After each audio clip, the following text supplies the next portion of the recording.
ایک زمانے میں ایک چھوٹے سے گاؤں میں روحان نام کا ایک چھوٹا لڑکا رہتا تھا۔ روحان کو ڈرائنگ اور کلر کرنا پسند تھا۔ ایک دن اپنے دادا کے اٹاری کی تلاش کے دوران اسے ایک پرانا پراسرار نظر آنے والا کریون باکس ملا۔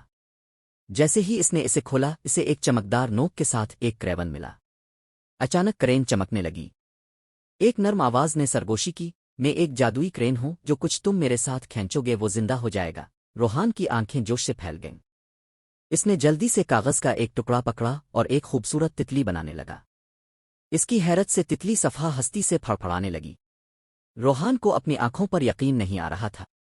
اس نے ایک روشن سورج کھینچا اور فوراً ہی کمرہ گرم سورج کی روشنی سے بھر گیا۔ اس نے اپنے پسندیدہ کھانے کی پلیٹ کھینچی تو وہ اس کے سامنے آ گئی۔ روحان پر جوش تھا۔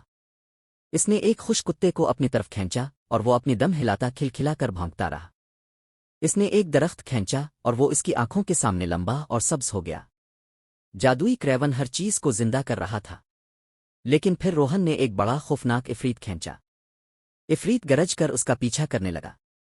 روحان گھبرا گیا۔ وہ نہیں جانتا تھا کہ کیا کرے۔ جادوئی کرین نے سرگوشی کی، فکر نہ کرو روحان، تم مجھے مسکراہٹ سے مٹا سکتے ہو۔ روحان نے جلدی سے عفریت کے چہرے پر ایک بڑی مسکراہٹ کھینچی۔ عفریت کا خوفناک اظہار بدل گیا اور وہ ہنسنے لگا۔ یہ دوستانہ اور چنچل بن گیا۔ روحان کو احساس ہوا کہ تھوڑی سی مہربانی سے خوفناک چیزیں بھی دوستانہ ہو سکتی ہے۔ روہن جادوئی کریون کے ساتھ اپنی طرف کھینچتا رہا، حیرت انگیز چیزیں تخلیق کرتا رہا۔ اس نے ایک خوبصورت باغ کھینچا اور وہ رنگ برنگے پھولوں سے بھر گیا۔ اس نے ایک خوشکن خاندان بنایا اور وہ ایک ساتھ کھیلنے لگے۔ جیسے ہی دن ختم ہوا، روحان کے دادا نمودار ہوئے، شور کے بارے میں متجسس ہوئے۔ روہن نے اسے جادوئی کریون اور وہ تمام حیرت انگیز چیزیں دکھائیں جو اس نے بنائی تھیں۔ اس کے دادا نے مسکرا کر کہا، یاد رکھو روحان، بڑی طاقت کے ساتھ بڑی ذمہ داری آتی ہے۔ اپنے جادوئی کریون کو سمجھداری سے استعمال کرو۔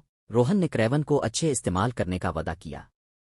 اس دن سے اس نے خوبصورت خوشکن چیزیں تخلیق کیں جس سے اس کے آس پاس کے ہر شخص کو خوشی ملی۔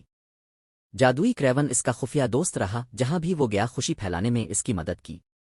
اور اس طرح جادوئی کرین کے ساتھ روہن کی مہم جوئی جاری رہی، جو اسے رحمدلی، تخلیقی صلاحیتوں اور ذمہ داری کی قدر سکھاتی رہی۔ جادوئی کریون دنیا میں خوشی اور مثبتیت لانے کے لیے اس کے تخیل اور فن کی طاقت کی علامت بن گیا۔